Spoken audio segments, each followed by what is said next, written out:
We have heart specialists, lung specialists, bone specialists, nerve specialists, and so on. And so on. And they each see the human being from their point of view. There are a few generalists, but they realize the human body is so complicated that no one mind can understand it. And furthermore, supposing we do succeed in healing all these people of their diseases, what do we then do about the population problem? I mean, we've stopped cholera, the black bubonic plague, we're getting the better of tuberculosis, we may fix cancer and heart disease. Then what will people die of? Well, let us go on living. There'll be enormous quantities of it. Then we have to fix this birth thing. Pills for everybody. Then we find what are the effects, the side effects of those pills? What are the psychological effects upon men and women of not breeding children in the usual way? We don't know. We don't know. We don't know. We don't know. We don't know. We don't know. The way the world actually is an enormously complex, interrelated organism. The way the world actually is an enormously complex, interrelated organism.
Akira.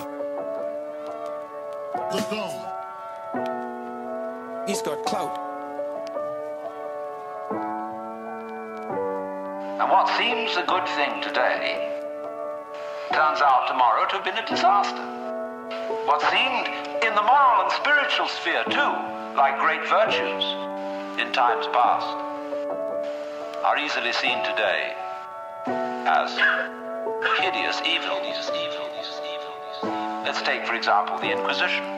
In its own day, among Catholics, the Holy Inquisition was regarded as we today regard the practice of psychiatry. You see, you feel that in curing a person of cancer, almost anything is justified. The most complex operation, the most weird surgery. People suspended for days and days on end on the end of tubes with X-ray penetration, burning. People undergoing shock treatment, people locked in the colorless, monotonous corridors of mental institutions. In all good faith, they knew that witchcraft and heresy were terrible things, awful plagues, imperiling people's souls forever and ever.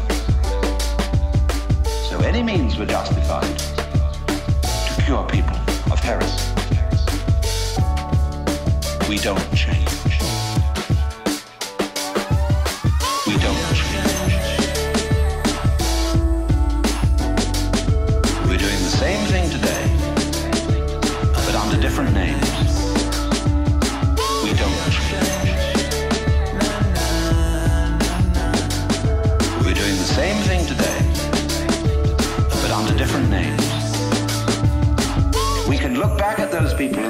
evil that was.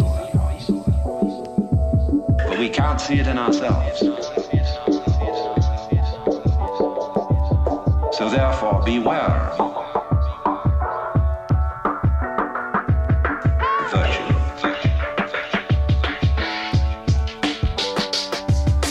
We don't.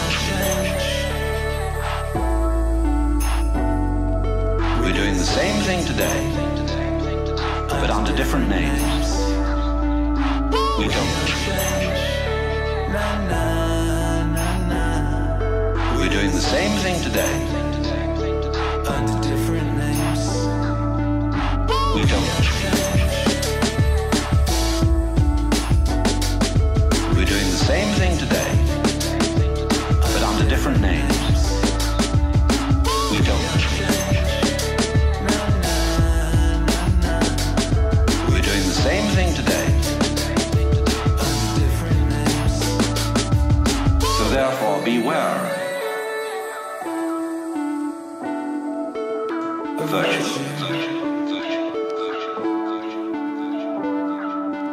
So therefore, beware of virtue.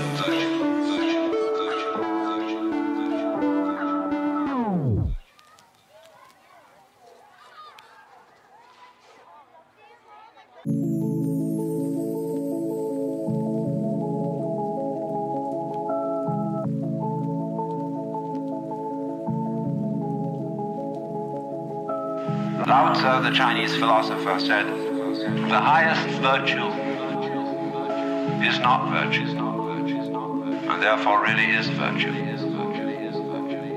But inferior virtue cannot let go of being virtue, and therefore is not virtue." Translated in more of a periphrastic way, the highest virtue is not conscious of itself as virtue, and therefore really is virtue. The highest virtue is not conscious of itself as virtue, and therefore really is virtue. Lower virtue is so self-conscious that it's not virtue. That it's not virtue.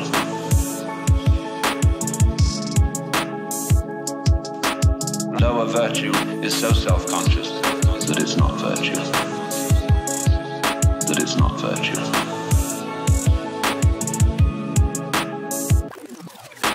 In other words, when you breathe, you don't congratulate yourself on being virtue. But breathing is a great virtue. It's living. It's living. When you come out with beautiful eyes, blue or brown or green as the case may be, you don't congratulate yourself for having grown one of the most fabulous jewels on earth. So it's just eyes. And you don't account it a virtue. To see, to entertain the miracles of color and form. You say, oh, that's just... But that's real virtue.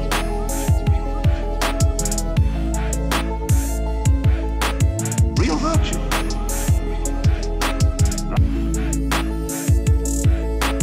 Real virtue.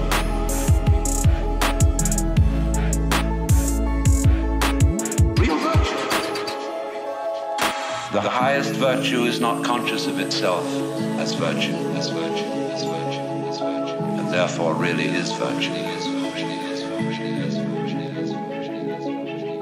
The highest virtue is not conscious of itself as virtue,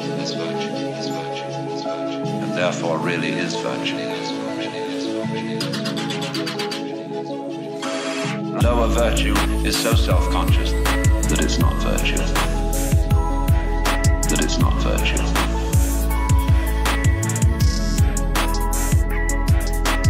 Lower virtue is so self-conscious that it's not virtue. That it's not virtue.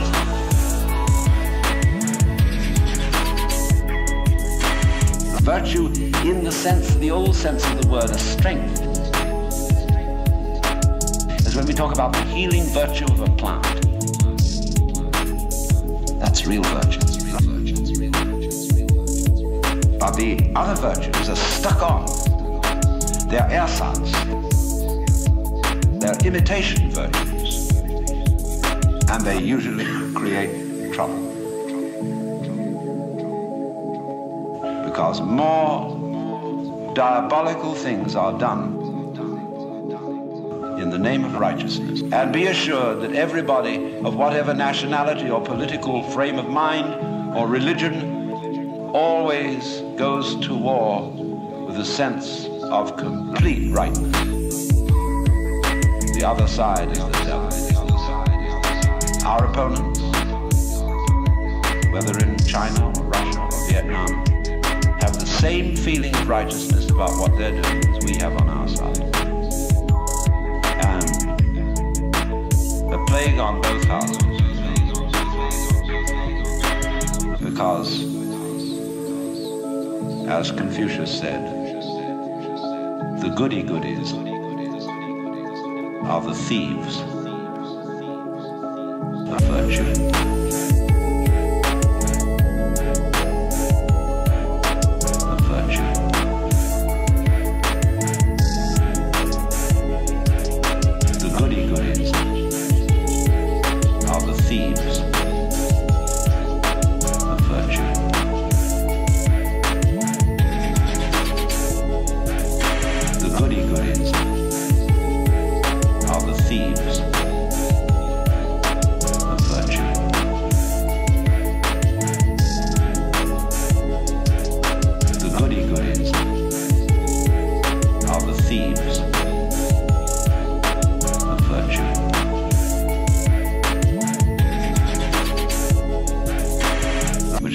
Of our own proverb.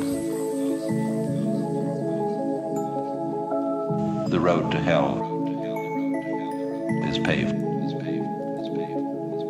with good intention.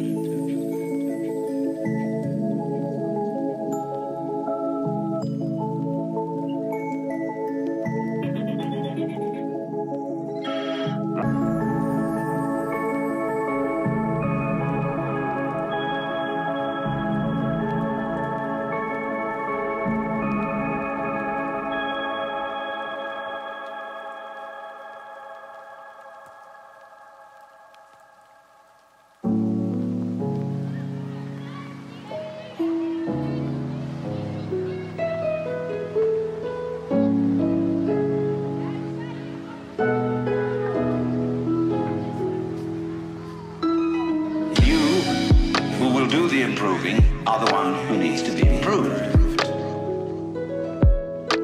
And this also goes